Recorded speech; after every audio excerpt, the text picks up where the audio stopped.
വാർത്താസമ്മേളനത്തിനിടെ body shaming നടത്തിയ യൂട്യൂബർക്ക് ചുട്ട മറുപടി നൽകി നടി ഗൗരി കിഷൻ.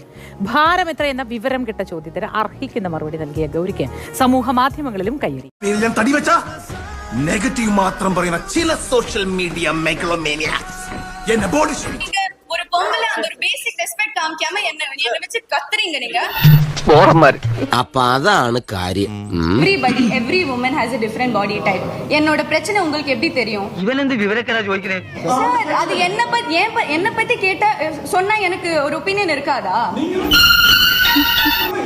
ஆமா, அதுக்கு நான் zero sizeல இருக்கணுமா? കഷ്ടല്ലടോ ഇതൊക്കെ.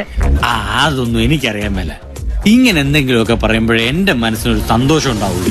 ഞാൻ എന്റെ സന്തോഷം നോക്കിയാ சரி, என்ன தப்பா? அது தப்பு தான் சார். நீங்க பாடி ஷேம் தான் பண்ணீங்க, அது தப்பு தான். അച്ഛന്റെ കൂട്ട് ഞാൻ മാത്രമല്ല. Like I would like to take this opportunity. இல்ல, நான் மன்னிப்புலாம் கேட்க மாட்டேங்க.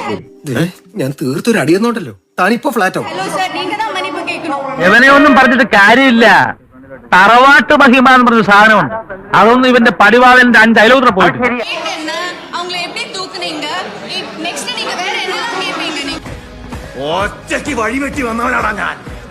ഒറ്റയ്ക്ക് വന്നവരെ കളിയാക്കുന്നോളാ പാർട്ടികളെ, ബോഡി ഷേമിംഗ് ചെയ്യുന്ന പാർട്ടികളെ.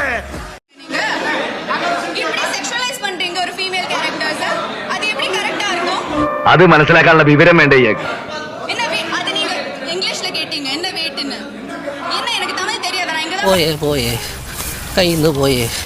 പിന്നെ കഞ്ഞില്ലേ படிச்சது. அப்படி just because I'm not from don't எனக்கு எல்லாம் தெரியும். இது ஜர்னலிசமே இல்ல ஃபர்ஸ்ட். അങ്കക്കുറവേ, നമ്മൾ ഈ നാണം കേട്ടല്ലോ. മേലാൽ ഇങ്ങനൊന്നും ചെയ്യില്ല. 5-6 അബദ്ധമൊക്കെ എല്ലാവർക്കും പറ്റേ. ചേട്ടാ, എനിക്ക് ഒരു അബദ്ധം പറ്റി പോയതാ. நீங்க பண்றது ஜர்னலிசமே இல்ல. உங்க പ്രൊഫഷനുக்கு அது ஒரு disgrace. കുറച്ചു കാലായി മനസ്സിൽ അടക്കി വെച്ചിരുന്നൊക്കെ പുറത്തു പറഞ്ഞപ്പോ എന്തൊരു ആശ്വാസം. മനസ്സിൽ ഇത് താനിരിക്കടാ. അപ്പൊ ശരി, പിന്നെ കാണാം. ബൈ.